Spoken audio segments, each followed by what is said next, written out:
দ্বিতীয় দফার নির্বাচনের আগে শেষ রবিবার কৃষ্ণগঞ্জ বিধানসভায় প্রচার জমজমাট।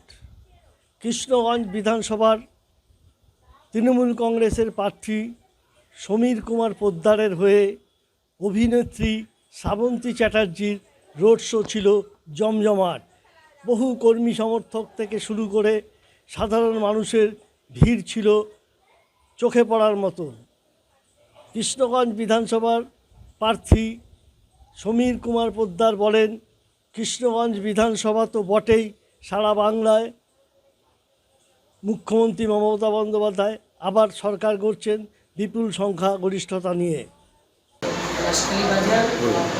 বাংলায় শুধু আমাদের কৃষ্ণগঞ্জে বিধানসভায় নয়, গোটা পশ্চিমবাংলায় মমতা ব্যানার্জির নেতৃত্বে উন্নয়নের দিকে তাকিয়ে এবং বিজেপির ভাওতাবাদী ইলেকশনের সময় যে স্লোগান, ওদের যেসব ভাওতাবাদী কথা, তার জন্য বাংলার টোটাল মানুষই আজকে চারিদিকেই তৃণমূলকে ভোট দেওয়ার জন্য